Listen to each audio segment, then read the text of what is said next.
signant cette convention, nous mettons en œuvre l'un des piliers sur lesquels nous nous appuyons pour lutter contre le décrochage et le vaincre, c'est-à-dire l'alliance éducative avec les acteurs qui environnent nos établissements scolaires. Dans les acteurs qui environnent ces établissements, il y a notamment les entreprises. Nous avons besoin des entreprises, je le dis très clairement, nous avons besoin des entreprises pour ouvrir la porte, accueillir nos jeunes, nous aider à les remotiver lorsqu'ils sont, cela peut arriver dans une mauvaise passe avec l'école, qui ne se reconnaissent plus, qui ne se sentent plus à l'aise du tout dans l'environnement scolaire. Ce n'est pas une raison pour les laisser tomber, pour les laisser sur le bord du chemin. Au contraire, il faut toujours se demander comment les raccrocher en temps utile, plutôt que de les laisser sortir du système scolaire sans aucune qualification. Alors, nous avons notamment travaillé sur ce qu'on appelle un parcours adapté de la formation initiale. En quoi ça consiste? C'est une nouvelle souplesse introduite dans le parcours scolaire. Désormais, lorsqu'un élève de plus de 15 ans est dans cette difficulté-là que j'évoquais, plus à l'aise du tout avec son environnement scolaire, sur le point de décrocher, plutôt que de le laisser décrocher, l'établissement scolaire lui proposera de conserver son statut scolaire, d'être accompagné par un tuteur de l'établissement, mais de pouvoir prendre du champ pendant quelques semaines, voire quelques mois, au sein d'une entreprise ou sous forme de stage de service civique dans une association, pour voir autre chose, se remotiver, retrouver goût à l'effort, au travail, autrement, avant de revenir en scolarité.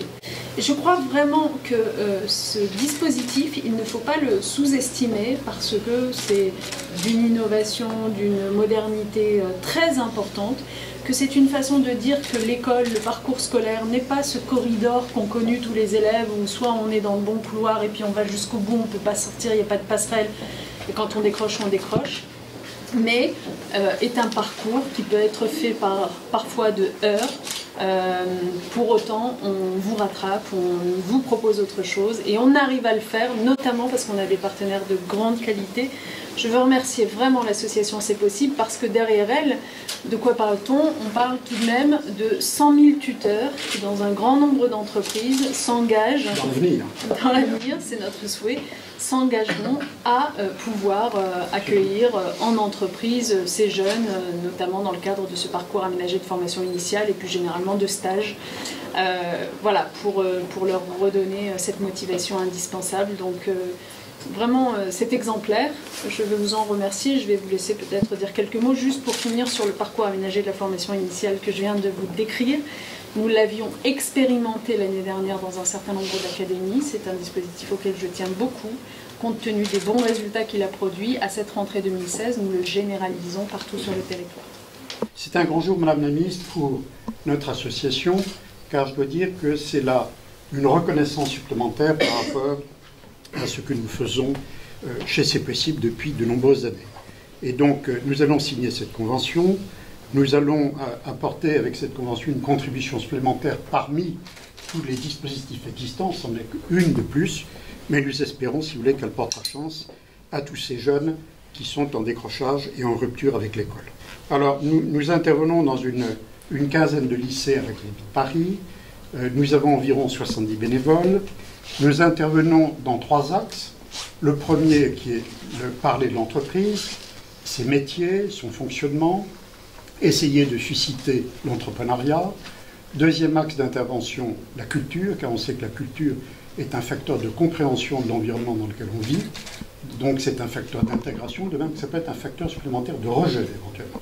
Et troisièmement, les valeurs, c'est-à-dire parler du vivre ensemble, parler des devoirs, parler des devoirs de chacun, mais parler également de leurs droits, la valeur de travail, la valeur de l'effort. En somme, si vous voulez, toutes ces valeurs de la société qui ne sont rien d'autre que les valeurs de l'entreprise, qui est leur destination après. Alors, quelles sont les bonnes pratiques dont je vous parlais? Premièrement, un tutorat individuel, 1 pour 1.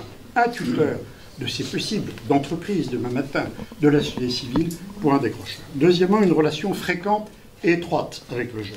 Troisièmement, un volontariat, c'est très important, volontariat de la part du jeune et de la famille pour se lancer dans ce style d'aventure. C'est absolument essentiel. Quand je dis volontariat, c'est un papier signé, on demande, on veut le faire. L'attitude du tuteur, eh bien, madame, je reprends vos mots que vous citez très souvent, et bien volontiers, c'est premièrement une attitude d'écoute. une attitude de bienveillance, un dialogue concret néanmoins. Nous ne sommes pas dans le bisounours, on est dans un dialogue concret avec des étapes et donc avec de l'exigence.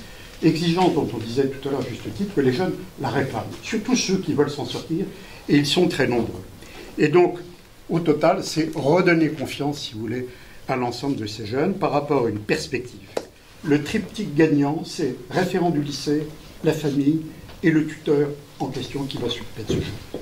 C'est une opportunité formidable, je crois, Madame la Ministre, ce partenariat que vous nous offrez. Bon, je vous en suis infiniment reconnaissant, comme tous mes amis du bureau qui sont là. Ces jeunes, si vous voulez, pour beaucoup d'entre eux, n'ont pas eu de chance dans la vie. Beaucoup d'entre eux sont de milieux défavorisés, parfois issus d'immigration. Mais ils ont des qualités énormes. Ils ont de l'énergie. Ils ont des talents qu'on ne soupçonne pas. Alors il faut balayer, dépoussiérer, les mettre en confiance, faire émerger tout ça. Et je pense qu'ils nous réserveront de magnifiques surprises. Je vous remercie, Madame la Ministre.